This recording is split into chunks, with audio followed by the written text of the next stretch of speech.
I have a habit, after 31 years on night shift, of noticing things that don't belong. Not in a dramatic way. I don't mean the kind of noticing that leads to commendations or incident reports. I mean the small, practical kind. The loose floor grating that catches your cartwheel if you don't angle your approach, the corridor junction where the ventilation hums a half-tone higher on cold mornings, the 3 ceiling panels in the D-ring passage that rattle when the docking bay cycles pressure. I notice these things because they are the language of a building, and after long enough, you learn to read it. Carath Den Station spoke in grinding metal and pressurized sighs, and the low moan of gas giant gravity pulling at the hull seams, and I had spent 31 years learning every syllable of that language. My name is Oren Vale. I am 67 years old. I have been the night custodian of Carath Den's administrative ring since I was 36, which means I have been here longer than any of the current staff by about a decade, longer than the station's last operational director by 15 years, and longer than the decommissioning order by 11. The station is still occupied, barely. A skeleton crew of 12 keeps the life support running, logs the automated relay beacons, and maintains the docking protocols for the quarterly supply runs. I am the only custodian. The day shift was eliminated 4 years ago when the roster was cut to essential personnel. I was told, in careful administrative language, that I was essential. I think what they meant was that someone needed to make sure the drainage lines didn't back up, and that the filtered air kept circulating, and that someone was the person least likely to object to working alone in the dark. I didn't object. I never minded the quiet. The station is shaped like a spindle, a long central corridor, 3 rings radiating outward at angles, a docking array at one end, and the old administrative complex at the other. The administrative complex is where most of the decommissioned sections live. Offices that haven't been opened since the treaty dissolution 22 years ago, record halls with their shelves still full of printed documents and bound data slates, conference rooms with their chairs still arranged, as though the next meeting might begin at any moment. I clean the corridors of the administrative complex once a week. The occupied sections, that is. The rest of it is sealed. I am at peace with sealed things. A sealed door means a problem that has already been managed, a situation that has already resolved itself into stillness. I have worked in enough buildings to know that stillness is often the best available outcome, and that the people who insist on opening everything they come across spend a great deal of energy on problems that would have been perfectly content to remain sealed. The old quarter is sealed. It has been sealed for longer than I have been on this station, longer than the treaty dissolution. The order predates all of that. It goes back 40 years, to an administrative incident I was never fully briefed on and never thought to ask about.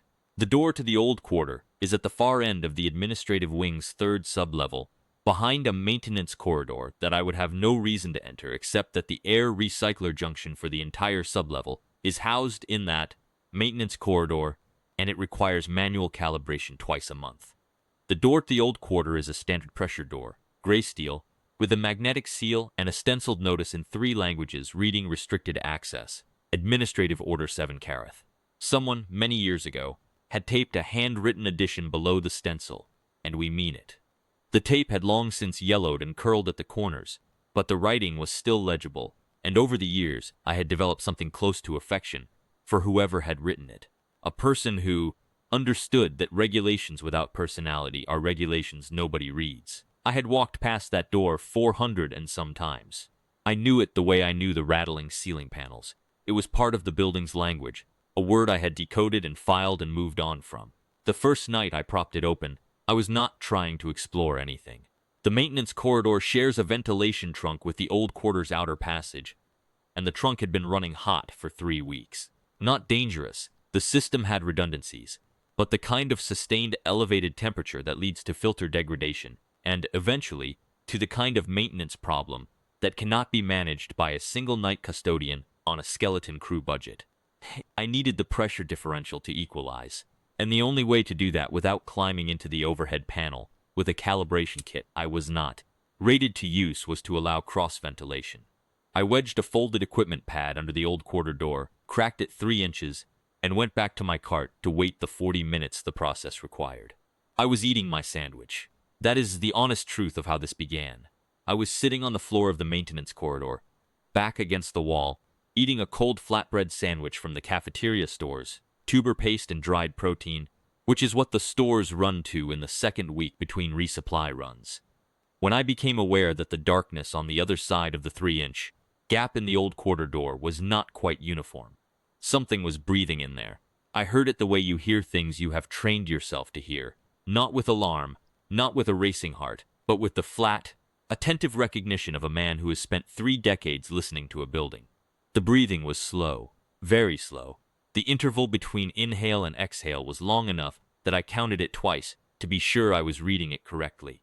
Not machinery. Machinery breathes in cycles, predictable fractions, with a mechanical regularity that has its own signature. This was organic. The slight irregularity, the barely there variance between each breath, the quality of the edges. Slow and deep and ragged at the edges, the way breath sounds when the mechanism of it has become laborious. The way breath sounds in great age or long illness. I sat with that knowledge for a while. I finished my sandwich. I folded the wrapper and tucked it in my chest pocket. Then I stood up, picked up my portable lamp. It is a small thing, a clip-on work light with a magnetic base. The kind I use when I am working in the overhead access panels and need both hands. And I set it on the floor just inside the gap, pointing its beam toward the far wall. Not into the dark, not sweeping. I just set it there so that whatever was breathing on the other side of that door was not breathing in complete darkness. Then I pulled the wedge out of the door, let it close, and went back to my cart. I did not file a report. I am not entirely proud of that. I told myself, walking back down the maintenance corridor toward the lift bank, that I did not know what I had heard, and that filing a report about an unexplained breathing sound in a sealed section would result in an investigation, and the investigation would result in a finding, and whatever was in there. An animal that had found its way into the ductwork, a piece of equipment cycling on some forgotten power source, a trick of the ventilation playing shapes in my tired mind, would be disturbed. I told myself all of that, and it was not entirely dishonest. But the real reason was simpler.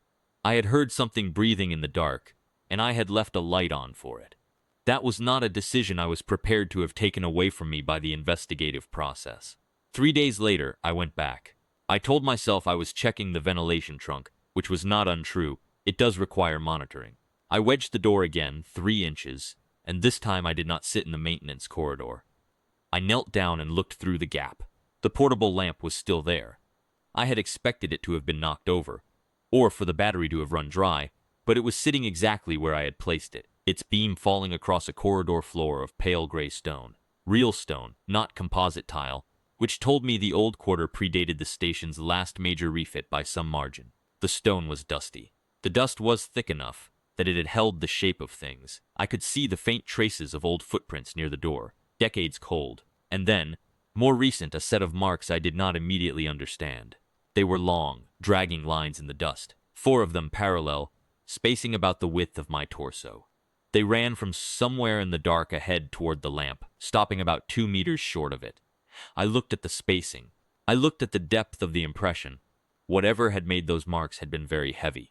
I looked at the way the lines curved slightly at their tips, the way claw marks curve when the animal bearing them shifts its weight. Then I looked up, past the lamp, into the dark of the corridor beyond. There were eyes looking back at me. They were low, perhaps 1.5 meters from the floor, and they caught the edge of the lamp's beam the way polished metal catches light. A flat, amber reflection, one eye bright and the other dim, nearly occluded. The body behind the eyes was invisible in the shadow, but the eyes themselves were still. Completely still. They had been watching me since I knelt down. I was not afraid. I want to say that clearly, because I think some people would expect fear, and I understand why. What I felt was something closer to the recognition I have described, the flat, attentive acknowledgement of a fact. Something old and very large was living in the sealed old quarter of Carathdon Station, and it had been living there long enough that the dust on the floor had not been disturbed for years before I propped that door open 3 days ago. I said, in a normal voice, not loud, not soft. I'm not going to bother you. I just wanted to make sure the light was still working. The eyes did not move. It is, I said. I'll change the battery when it runs low. It runs about 60 hours on a full charge, so about another 57 hours from now, I expect. Give or take. The eyes blinked, slowly. One full, deliberate closure and reopening, the way a cat acknowledges you when it has decided to tolerate your presence in its space, not as a welcome but as a concession. I stood up, pulled the wedge, and let the door close. 54 hours later, I was back with a fresh battery. I did not open the door more than the 3 inches. I set the new lamp on the floor, retrieved the old one. Its battery was not quite dead, but I changed it anyway, in the interest of consistency, and I said to the dark, "Same lamp, just a fresh charge." I could not see the eyes from the gap. The corridor stretched away into dark, and the lamp's beam fell across empty stone. "I'll come back in 60 hours, I said. And I did. This became the routine. 60 hours, a fresh battery, 3 inches of door, a few words. Not many. I am not by nature a talkative man, and whatever was living in the old quarter was not by nature a talkative creature. We were well matched in that regard. I spoke about practical things, the lamp, the ventilation, the fact that I had brought a second lamp and set it 20 meters deeper into the corridor to provide more coverage, running the cable carefully so it would not pull loose. I reported on the station's small news in the way I might tell a convalescent neighbor what I had seen on my walk. A supply run had docked and departed. The relay beacon in Ring 2 had needed a manual reset. The head of operations had finally fixed the cafeteria's hot water heater after 3 months of complaints. I do not know if it understood all of that. I think it understood more than it let on. By the 3rd week, I had begun setting food near the door. Not inside.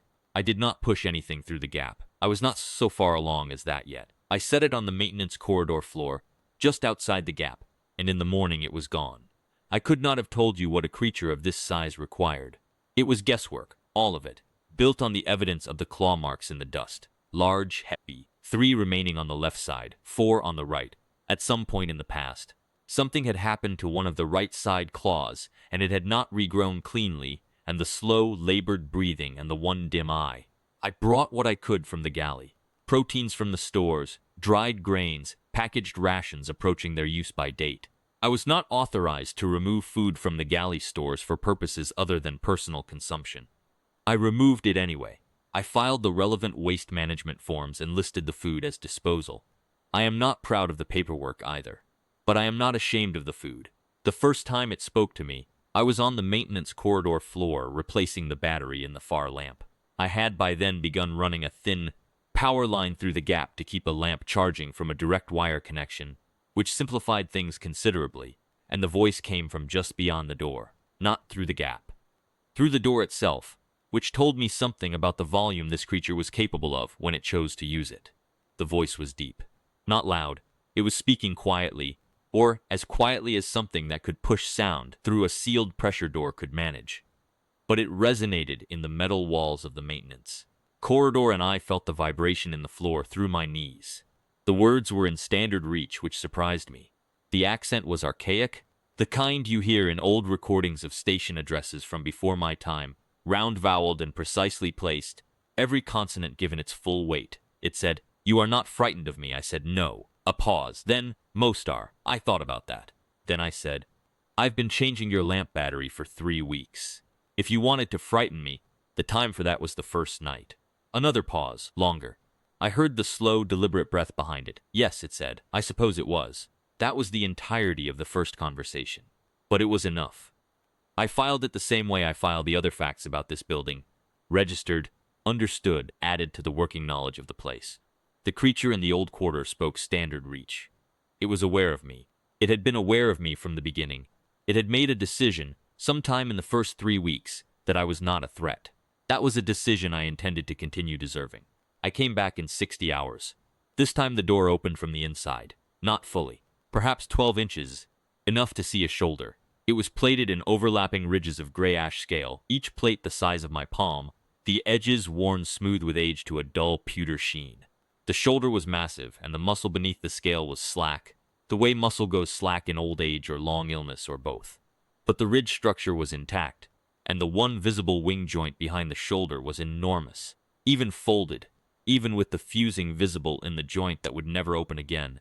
The architecture of what it had been was still legible in the bone beneath.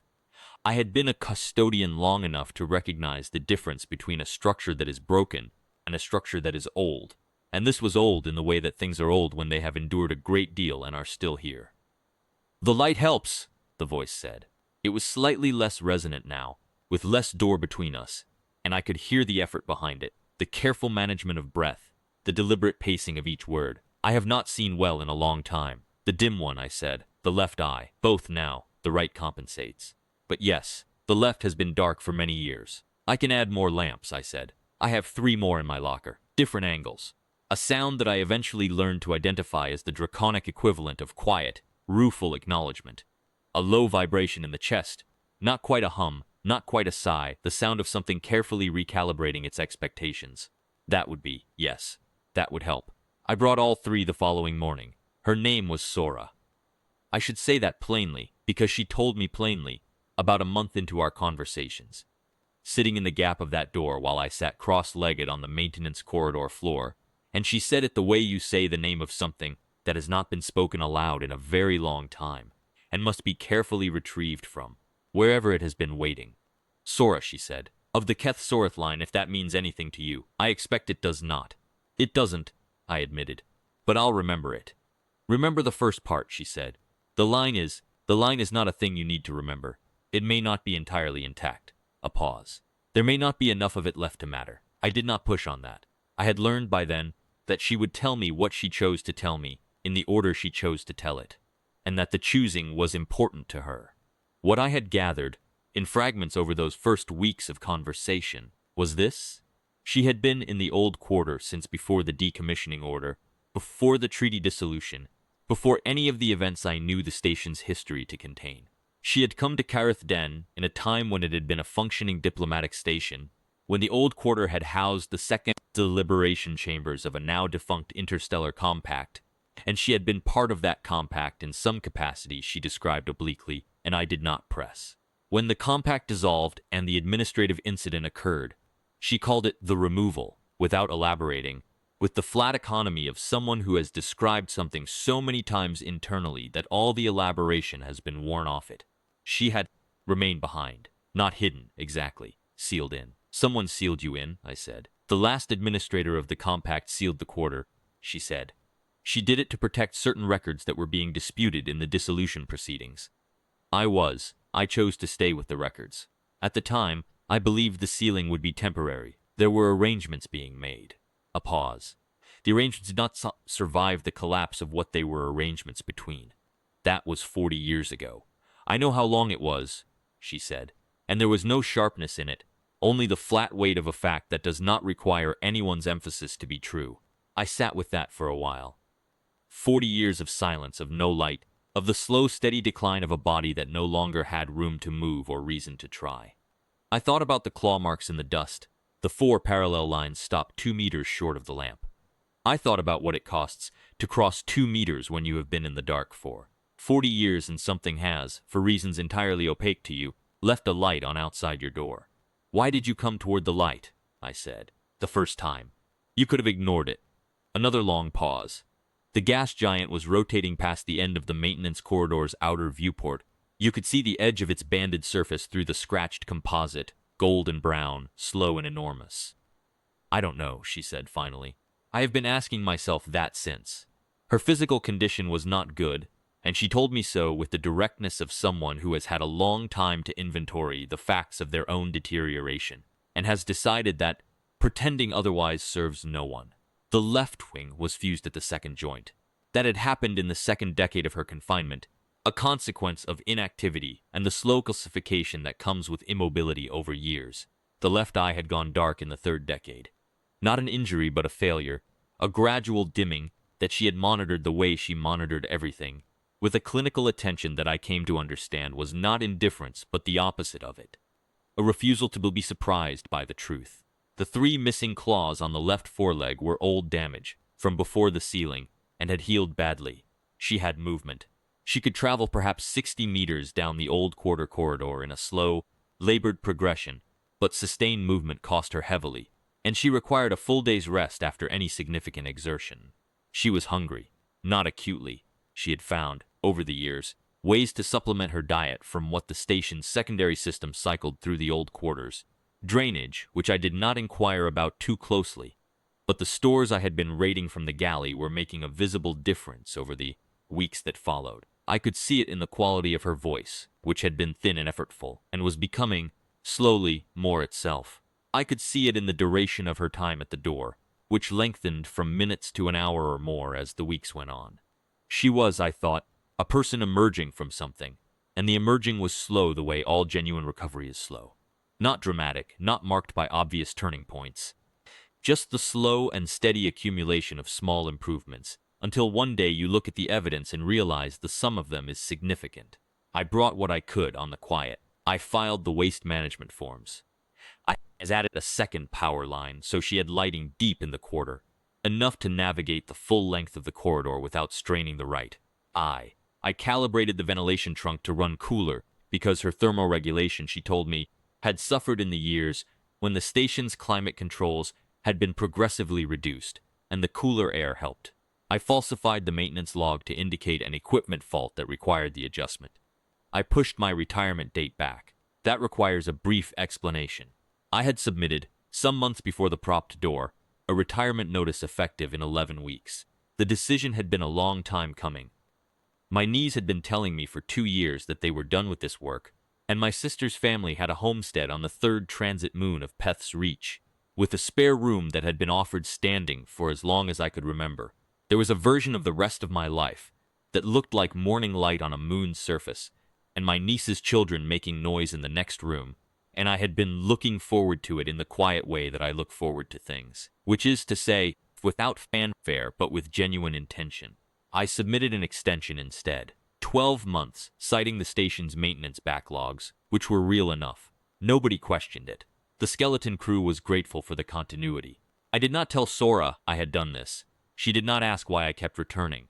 I think we both understood, without discussing it, that the explanation was not required. The conversations became longer. There is no single point at which that happened. It was the same slow accumulation as everything else. An extra few minutes here, an additional question there, the gradual relaxation of two people who have been living in proximity long enough to stop performing for each other and start simply talking. I told her things I had not spoken aloud in years. Not confessions. I am not given to confession, but the kind of information that surfaces naturally when someone is actually listening.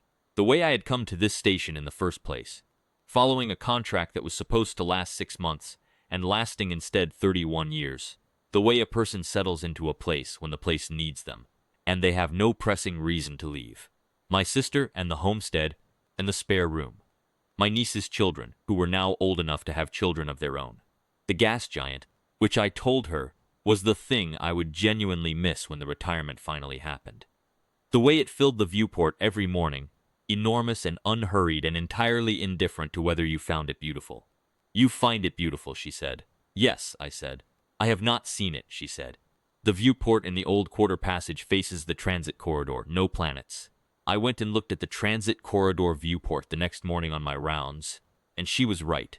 The angle was entirely wrong for the gas giant's position. I came back that evening and described it for her.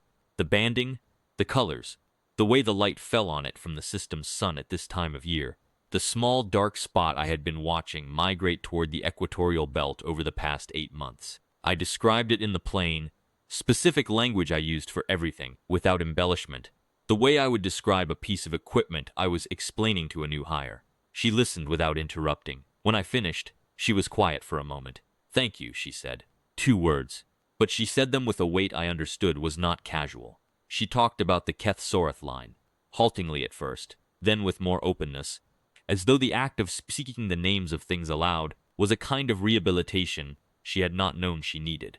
The Keth-Sorath were a founding line of the Vaal Conclave, which I understood from context to be a governance body of some antiquity and significance. Sora was not the political head of the line, she was its memory keeper, which she explained to me as a role something like a living archive. She held the bloodline's formal records, its treaty texts, its succession accounting, its historical testimony, held them in the way her kind held such things, which was not in documents but in the structures of memory, that her kind could pass from one generation to the next, through a process she described, only as direct contact, a transmission that required proximity and time, and the specific biological architecture that her line carried.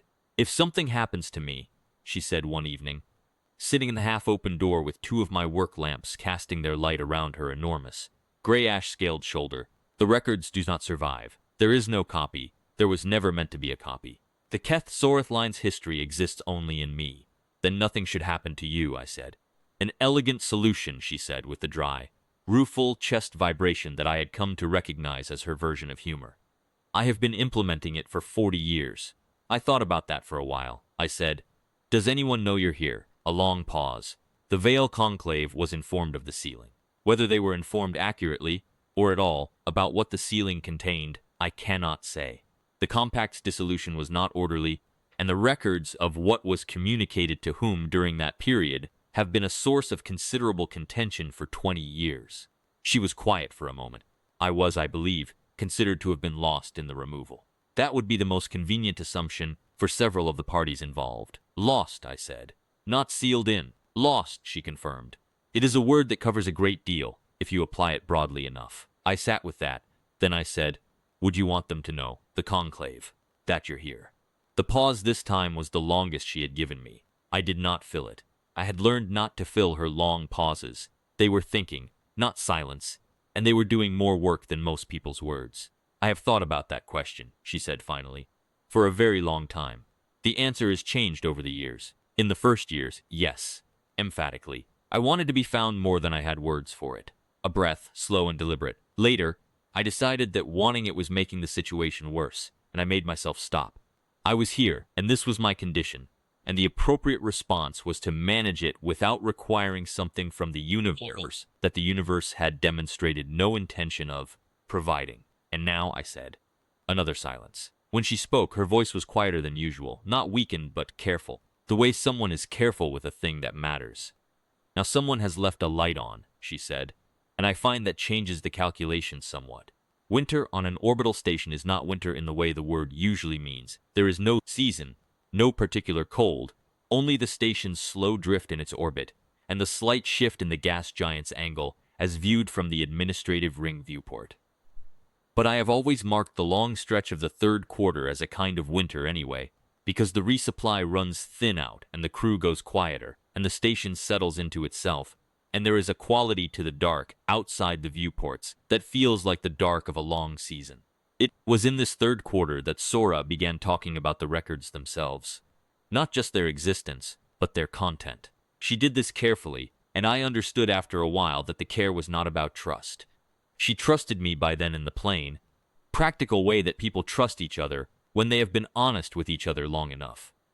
The care was about the nature of the records themselves, which she held in a way that required her to be precise about what she shared, and with whom, and in what form, because imprecision was, for a memory keeper, the only real failure available to her. She told me about the Treaty of Vethkoral, which had been the founding document of the compact, and was the record she said she was most concerned about recovering cleanly. It had been mis-summarized in the reconstruction efforts. She had heard the missievery in the relay beacons before she stopped listening, and it had been, she said, in the area of one critical clause, wrong in a direction that mattered. Not maliciously wrong, she thought, just the kind of wrong that happens when you reconstruct a document from summaries of summaries, where each layer of abstraction drops something small, and the small things accumulate into a meaning that is not the original meaning. "What clause?" I said. She told me. I did not follow all of it.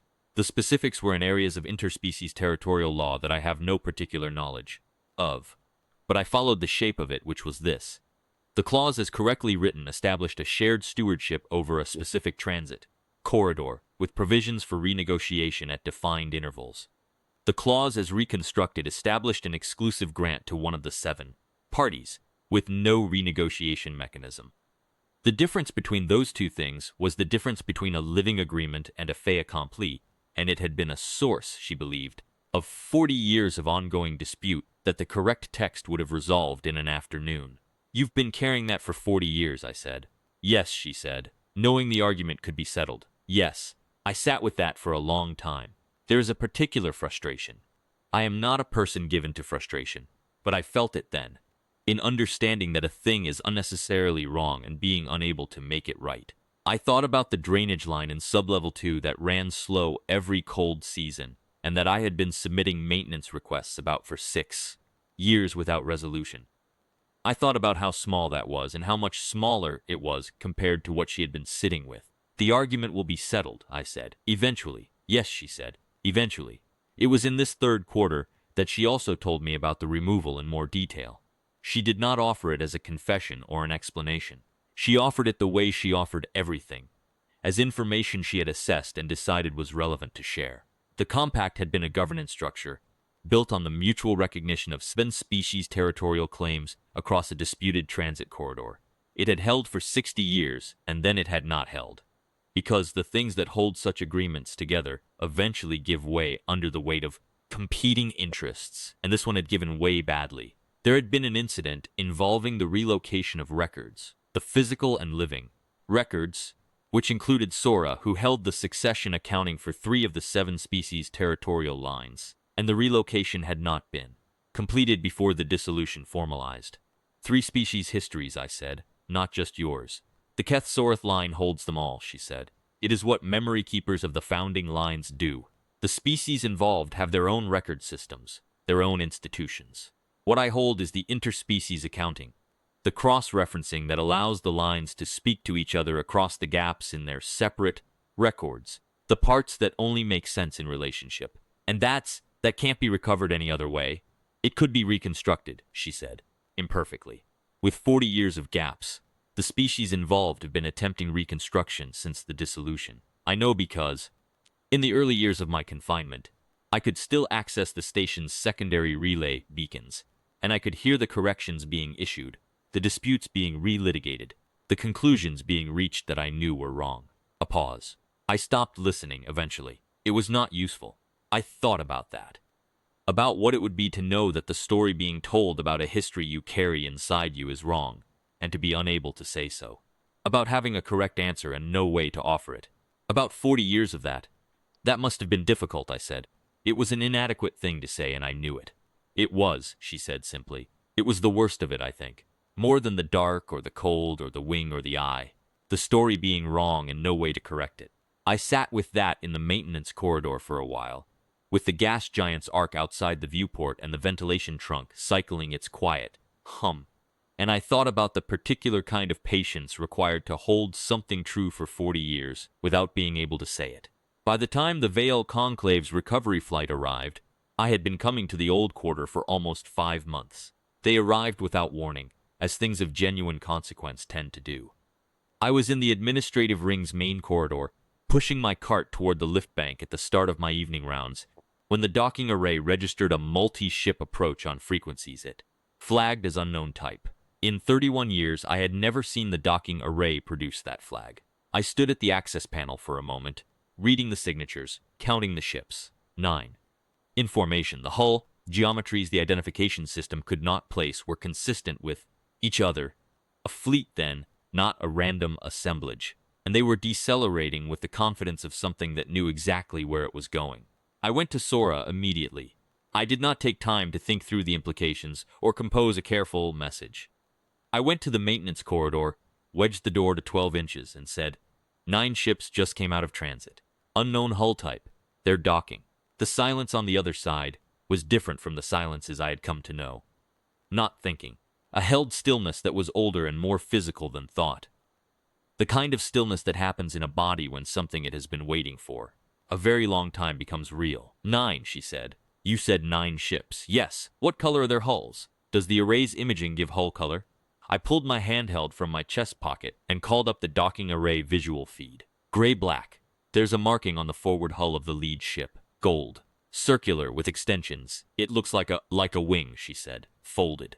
The array beeped. Yes, I said, like a folded wing. The silence that followed was very long. Long enough that I checked the gap to make sure she was still at the door.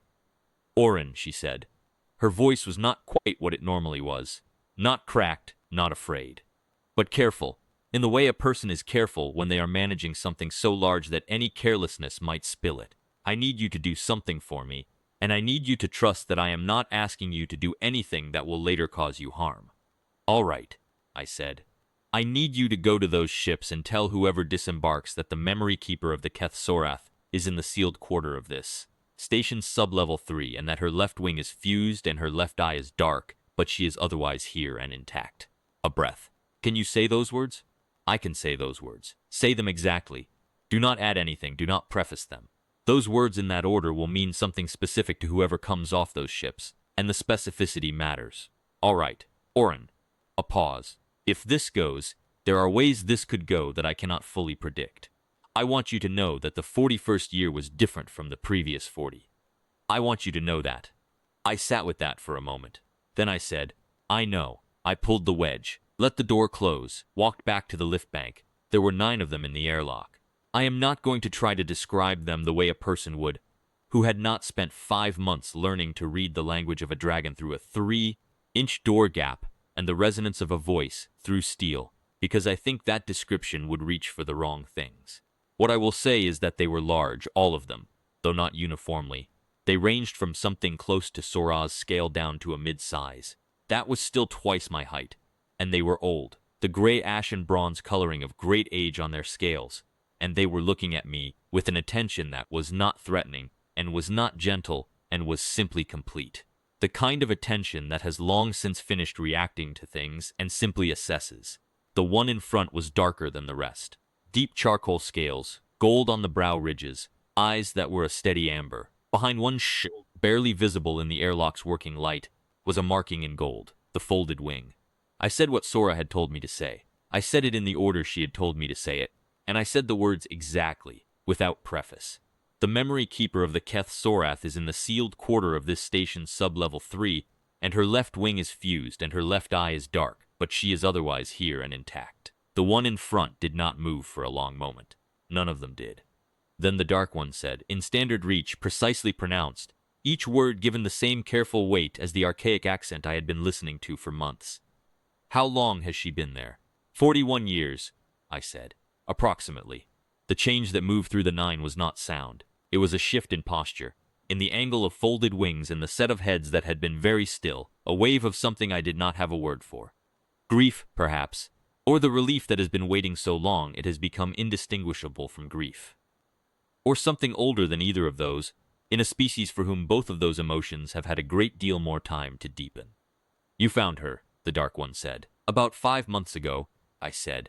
I propped a door open for the ventilation and heard her breathing, and then I left a light on, I said, and came back. The amber eyes held mine for a moment.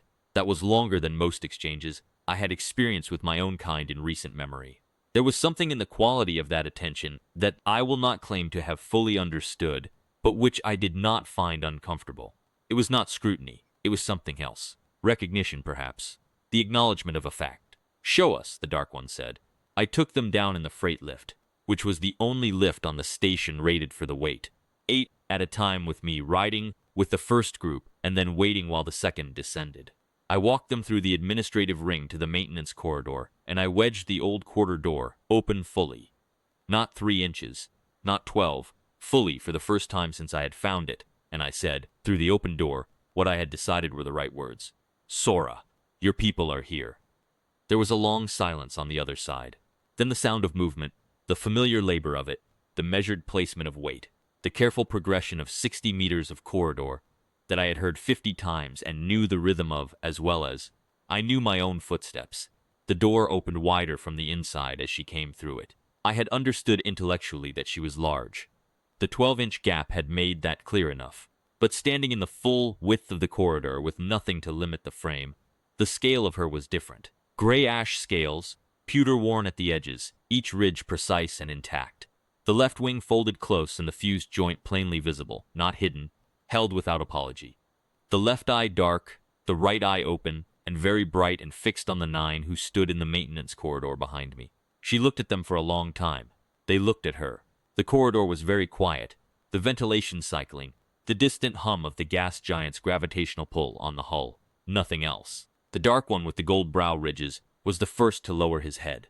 Not a bow, something older than a bow, something that involved the full length of the neck coming down slowly, the eyes going to the floor, a posture that was not submission but acknowledgement. As though a fact had been established, and this was the appropriate response to the establishment of a fact. The 8 behind him followed, one by one, in order of size, and the wave of it was slow and complete. Sora watched this. Her breathing was audible in the corridor. The slow, labored cadence I had been listening to for 5 months, ragged at the edges, deliberate in its management. After a moment she said, in the archaic standard reach that she had spent 41 years holding in storage, "You took long enough." The Dark One raised his head. His amber eyes were not entirely steady. The records of the removal stated the memory keeper was lost, he said. It took us 22 years to determine the record was falsified, 9 more to narrow the search to this region, 2 to find this station. 33 years, Sora said. Yes, I have been here for 41, she said. 8 years before you began looking. She said it without accusation, without anger. Just the arithmetic laid out plainly, because the arithmetic was true and she was a memory keeper, and the truth of numbers was not something she was in the habit of softening. Yes, the Dark One said again. He seemed, for something of his size and obvious authority, genuinely at a loss, and the quality of that was something I recognized from people I had known over the years. The specific loss of words that comes when what you need to say is larger than the words you have for it. Memory Keeper, the Conclave's records are incomplete for the period of the removal. There are entire Keth lines for which we have no succession accounting since before your sealing. The loss has been. There are things we no longer know, and what we no longer know we cannot fully measure, and that is the worst of it.